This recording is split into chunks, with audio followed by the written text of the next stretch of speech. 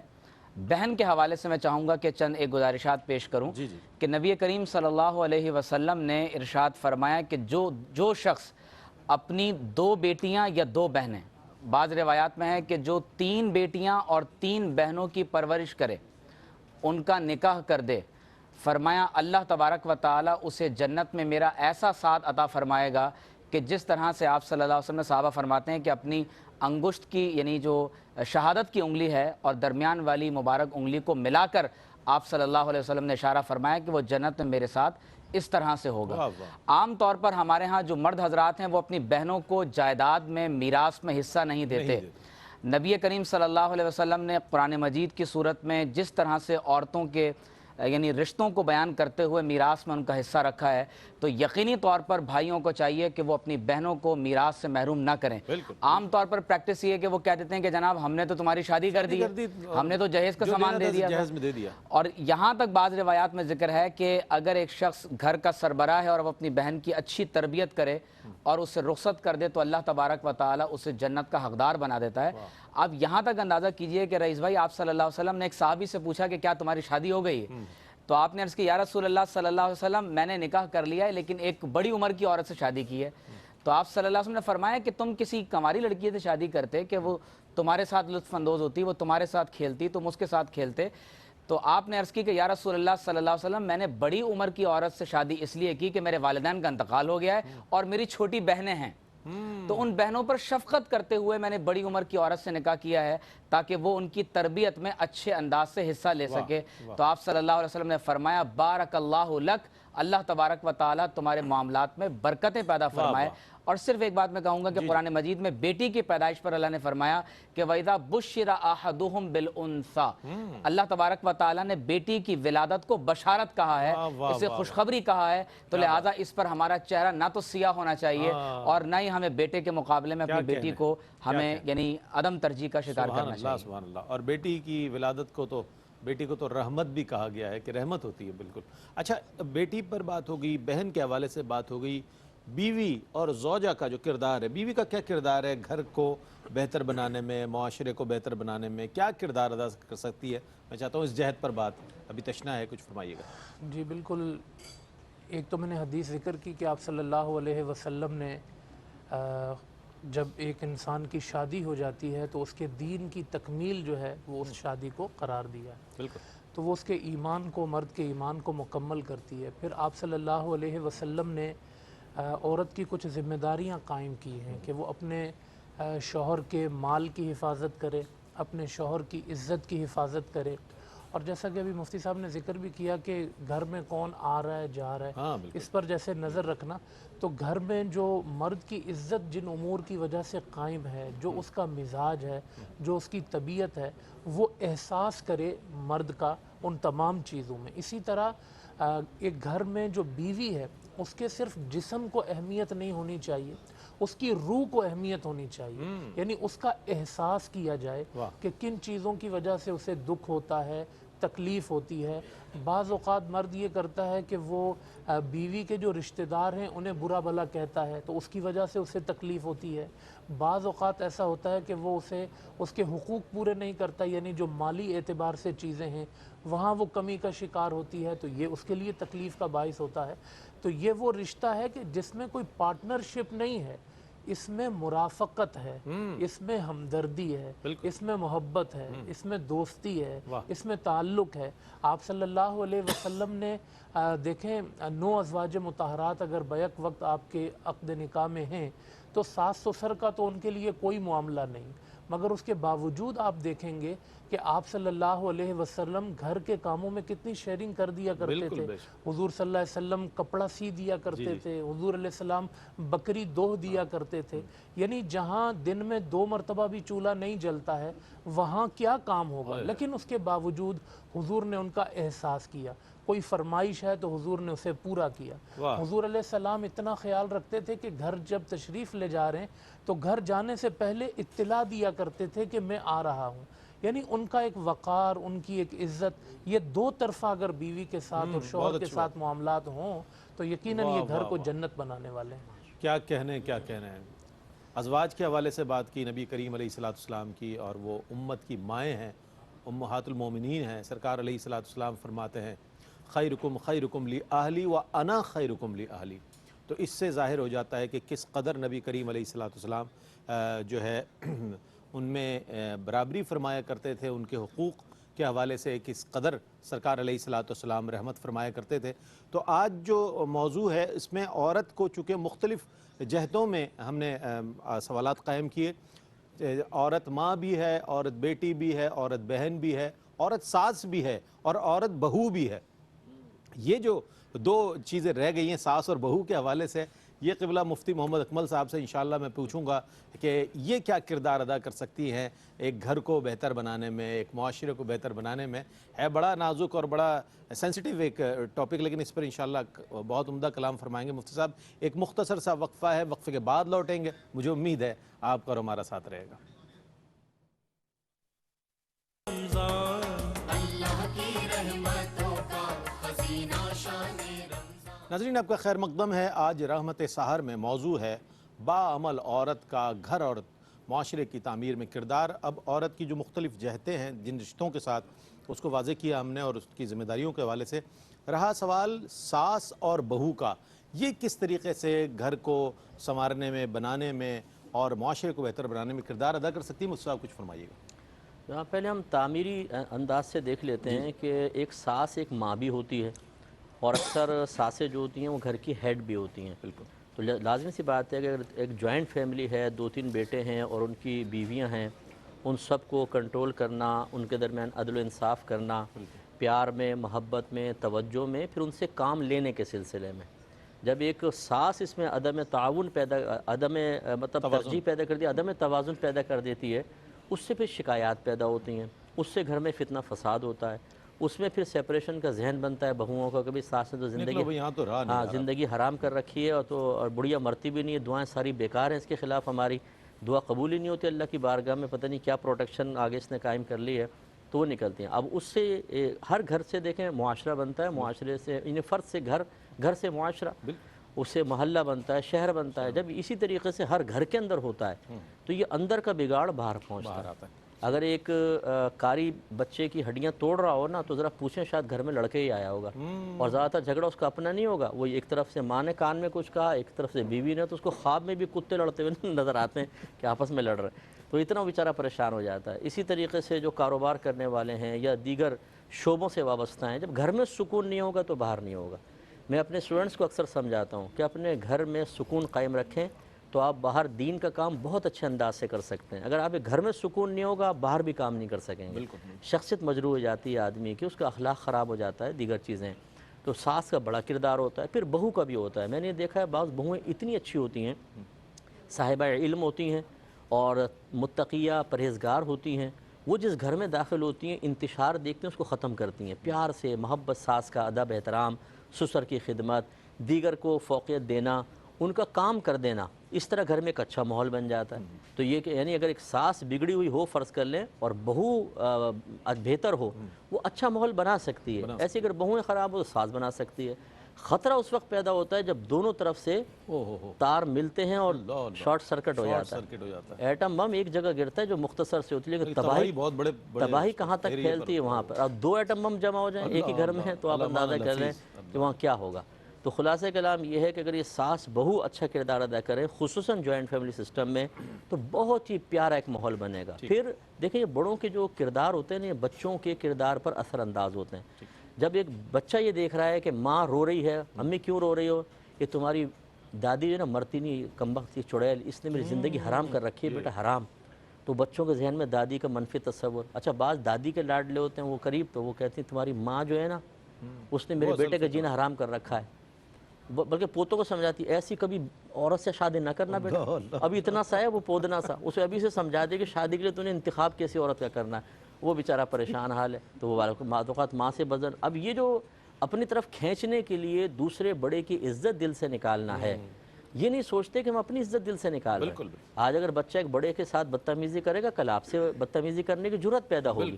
اس لیے ساس اور بہو جتنے بھی ہمیں دیکھ رہی ہیں، خدا را پیار محبت کا ثبوت دیں، اور اگر فرض کر لیں دو مطلب ایسی طبیعتیں جمع ہو گئی ہیں کہ ملاپ ممکن ہی نہیں، تو بڑے پیارے انداز سے تھوڑا سا جدائی اختیار کر لے، اس میں کوئی بری چیز نہیں ہے۔ بیٹے سے کہیں بیٹا الگ گھر لے کے رہ لو، ملنے آ جایا کرو، ملاقات رہے گی، ہم تمہارے پاس آ جائیں گے، لیکن یہاں پر رہیں گے، روزانہ کے فتنے فساد سے بچوں کا ذہن خراب، شوہر کا ذہن خراب، آپ کی طبیعت خراب، کبھی یہ ظلم کے مرتکبہ، کبھی بہو ہوگی، تو میدان معاشر میں حساب کتاب دینا پڑے گا۔ میں علامہ صاحب آپ کی تشریف آوری کا بہت شکریہ ادا کروں گا، تشریف لائے ڈاکٹر صاحب، آپ تشریف لائے، ذوالفقار بھائی آپ تشریف لائے، شاہ رخ بھائی اور دانیال شیخ آپ تشریف لائے۔ ہمارے حاجی عبدالرؤف صاحب کو بہت پسند جو نعت ہے، ہم مدینے سے اللہ کیوں آ گئے، قلب حیراں کی تسکین وہیں رہ گئی، پیش کریں گے۔ الحاج ذوالفقار علی حسینی اور اسلام آباد سے ہمارے جہاں-زیب، ان کی بھی فرمائش ہے اور بہت سے ہمارے احباب کی فرمائش ہے کہ ذوالفقار علی حسینی یہ کلام پیش کریں۔ نعت کے بعد وقفے کی جانب بڑھیں گے، اذان فجر کا وقفہ ہوگا، اور اس کے بعد جب ہم لوٹیں گے تو انشاءاللہ آپ کے سوالات کو اس پروگرام کا حصہ بنائیں گے، اور قبلہ مفتی محمد اکمل مدنی صاحب آپ کے سوالات کے جوابات عنایت فرمائیں گے۔ نعت رسول مقبول صلی اللہ علیہ وآلہ وسلم پیش کر رہے ہیں الحاج ذوالفقار علی حسینی۔ بسم اللہ۔ ہم مدینے سے اللہ کیوں آ گئے، قلب حیراں کی تسکین وہیں رہ گئی۔ اللہ اکبر،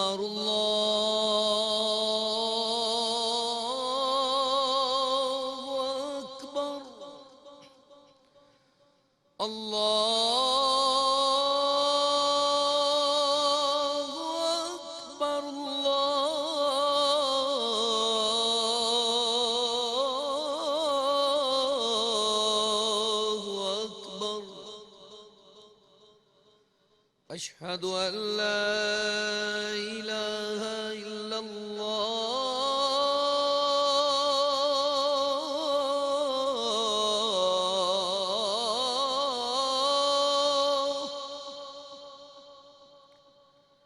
اشہد ان لا الہ الا اللہ،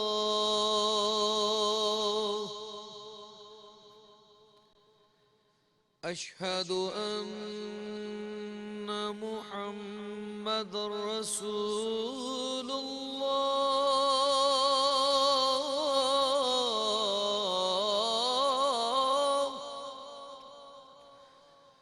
اشہد ان محمد رسول اللہ،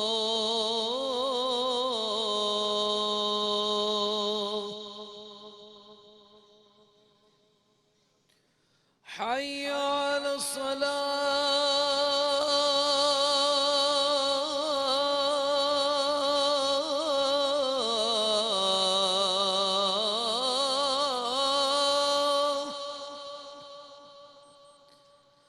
حی علی الصلاۃ،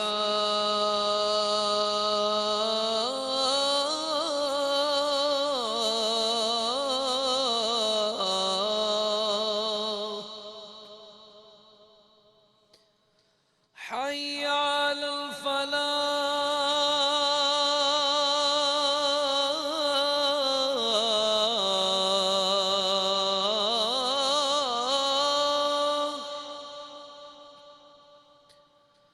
حی علی الفلاح،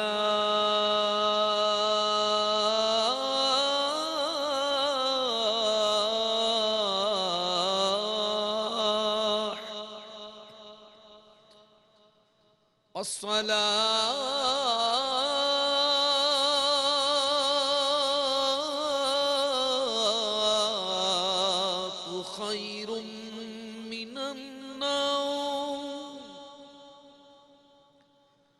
الصلاۃ